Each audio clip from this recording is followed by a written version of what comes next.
ಕಾಂಗ್ರೆಸ್ನಲ್ಲಿ ಸಚಿವ ಸಂಪುಟ ವಿಸ್ತರಣೆಗೆ ಸರ್ಕಸ್ ಜೋರಾಗಿ ನಡೀತಾ ಇದೆ.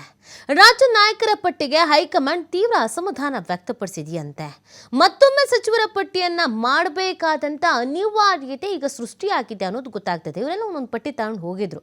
ಆ ಪಟ್ಟಿನ ನೋಡಿ ಅಸಮಾಧಾನವನ್ನ ಹೊರ ಹಾಕಿದಾರಂತೆ ಹೈಕಮಾಂಡ್ ನಾಯಕರು. ಬೇಡವೇ ಬೇಡ, ಇದು ತಗೊಬನ್ನಿ ಇನ್ನೊಂದು ಪಟ್ಟಿ ಅಂತ ಹೇಳಿದಾರಂತೆ. ಸೊ ಹಂಗಾಗಿ ಇದೀಗ ಇನ್ನೊಂದು ಪಟ್ಟಿಯನ್ನು ರೆಡಿ ಮಾಡಬೇಕಾದಂಥ ಅನಿವಾರ್ಯತೆ ಸೃಷ್ಟಿಯಾಗಿದೆ. ಹೈಕಮಾಂಡ್ಗೆ ಪ್ರತ್ಯೇಕ ಪಟ್ಟಿಯನ್ನು ನೀಡಿದ್ರು ನಾಯಕರುಗಳು.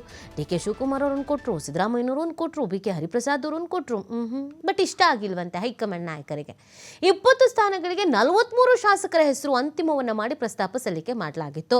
ಕೆಲ ಹೆಸರುಗಳನ್ನು ನೋಡಿ ಗ್ರೀನ್ ಸಿಗ್ನಲ್ ಅನ್ನು ಕೊಟ್ಟೇ ಇಲ್ಲವಂತೆ ಹೈಕಮಾಂಡ್. ಹೆಸರು ನೋಡ್ತಿದ್ದಂಗೆ ಆಗಲ್ಲ ಯಾಕೆ ಅಂತ ಕೇಳಿದಾರಂತೆ. ಹೊಸ ಮುಖಗಳಿಗೆ ಆದ್ಯತೆ ನೀಡುವಂತೆ ವರಿಷ್ಠರು ಸೂಚನೆ ಕೊಟ್ಟಿದ್ದಾರಂತೆ. ಬರೀ ನೀವು ಹಳೆಬ್ರಿಗೆ ಕೊಟ್ಟರೆ ಹೆಂಗಾಗತ್ತೆ, ಹೊಸಬ್ರಿಗೂ ಅವಕಾಶ ಕೊಡಿ ಅಂತ ಹೇಳಿದಾರಂತೆ. ಅದಕ್ಕೆ ಯಾರು ಅರ್ಹರು ಇದ್ದಾರೋ ಪರಿಶೀಲಿಸಿ ಅಂತ ಸಲಹೆ ಕೊಟ್ಟಿದ್ದಾರಂತೆ. ಅಗತ್ಯ ಬಿದ್ದರೆ ಮತ್ತೆ ರಾಜ್ಯ ನಾಯಕರಿಗೆ ಹೈಕಮಾಂಡ್ ಬುಲಾಮ್ ನೀಡ್ಬೋದು. ಎಲ್ಲ ರಾತ್ರಿ ರಿಟರ್ನ್ ಆಗಿದ್ದಾರೆ. ಡಿ.ಕೆ. ಶಿವಕುಮಾರ್ ಅವರು CM ನೆನೆ ರಾತ್ರಿ ರಿಟರ್ನ್ ಆಗಿರೋದು. ಬಟ್ ಯಾಕೋ ಪಟ್ಟಿ ನೋಡ್ತಿದ್ದಂಗೆ, ಹೆಸರು ನೋಡ್ತಿದ್ದಂಗೆ ಇಷ್ಟ ಆಗಿಲ್ಲಂತೆ. ಯಾಕೆ ನೀವು ಪದೇ ಪದೇ ಕೊಟ್ಟಿರೋ ಹೆಸರುಗಳನ್ನೇ ಕೊಡ್ತೀರಾ, ಹೊಸಬ್ರಿಗೂ ಅವಕಾಶ ಕೊಡಿ, ಇನ್ನೊಂದು ಪಟ್ಟಿ ತಯಾರಿ ಮಾಡಿ ಅಂತ ಹೇಳಿದಾರಂತೆ. ಇವರಿಗೆ ಇಷ್ಟ ಇಲ್ಲದೆ ಇದ್ರೂ ಒಂದು ಹೊಸ ಪಟ್ಟಿಯನ್ನು ತಯಾರು ಮಾಡಬೇಕಾಗತ್ತೆ, ಮತ್ತೆ ಅದನ್ನು ಕೊಡಬೇಕಾಗತ್ತೆ. ಹೈಕಮಾಂಡ್ ನಾಯಕರು ಇವಾಗ ಮಲ್ಲಿಕಾರ್ಜುನ್ ಖರ್ಗೆ ಅವರು ಇವತ್ತು ದೆಹಲಿಗೆ ಹೋಗ್ತಿದ್ದಂಗೆ ಅವರು ಒಂದಷ್ಟು ಚರ್ಚೆಗಳನ್ನು ಮಾಡ್ತಾರೆ. ಬನ್ನಿ ಈಗ ನೀವು ಇನ್ನೊಂದು ಸತಿ ಅಂತ ಕರೆದ್ರೆ ಈಗ ಮತ್ತೆ ಓಡೋಗ್ಬೇಕಾಗತ್ತೆ. ಬಟ್ ಹೈಕಮಾಂಡ್ ನಾಯಕರು ಈ ಬಾರಿ ಅಂತೂ ಬಹಳ ಅಲರ್ಟ್ ಆಗಿಬಿಟ್ಟಿದ್ದಾರೆ.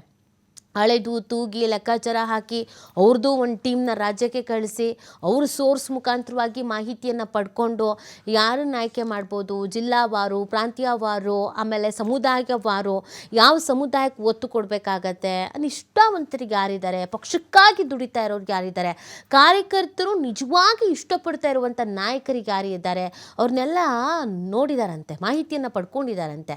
ಪ್ರತಿ ಬಾರಿಯೂ ಕಾಂಗ್ರೆಸ್ನಲ್ಲಿ ಏನಾಗ್ಬಿಡ್ತಿತ್ತು ಅಂತಂದರೆ ಹೈಕಮಾಂಡ್ ನಾಯಕರು ಅಲ್ಲಿರ್ತಾರೆ, ಇಲ್ಲಿಂದ ಇವರು ಒಂಚೂರು ಲಾಬಿ ಮಾಡಿದವ್ರಿಗೆ, ನಮಗೆ ಅಂದವ್ರಿಗೆ, ಅವ್ರ ಆಪ್ತರಿಗೆ, ಅವ್ರ ಕುಟುಂಬಸ್ಥರಿಗೆ, ಮತ್ತೊಂದು ಶಿಷ್ಯಂದ್ರಿಗೆ, ಹೀಗೆ ಹೆಸರು ತಗೊಂಡು ಹೋಗ್ಬಿಡ್ತಿದ್ರು. ಅದನ್ನು ಯಾವುದಾದ್ರು ಒಂದು ನೋಡ್ಬಿಟ್ಟು 20ಕ್ಕೆ 43 ಕೊಟ್ಟರೆ ಯಾವಾರು ಒಂದು 20 ಓಕೆ ಮಾಡಿಬಿಡ್ತಾರೆ ಅಂತ.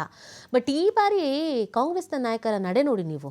ಈ ಸರ್ಕಾರ ಬದಲಾವಣೆಯ ಸಂದರ್ಭದಲ್ಲೂ ಅಷ್ಟೇ, ಅದಕ್ಕಿಂತ ಹಿಂದೆನೂ ಅಷ್ಟೇ ಬಹಳ ಎಚ್ಚರಿಕೆ ವಹಿಸಿದ್ದಾರೆ. ಬೇರೆ ಬೇರೆ ರಾಜ್ಯಗಳಲ್ಲಿ ಕಾಂಗ್ರೆಸ್ನ ಪರಿಸ್ಥಿತಿ ಏನು ಅನ್ನೋದು ಚೆನ್ನಾಗಿ ಗೊತ್ತಾಗಿದೆ.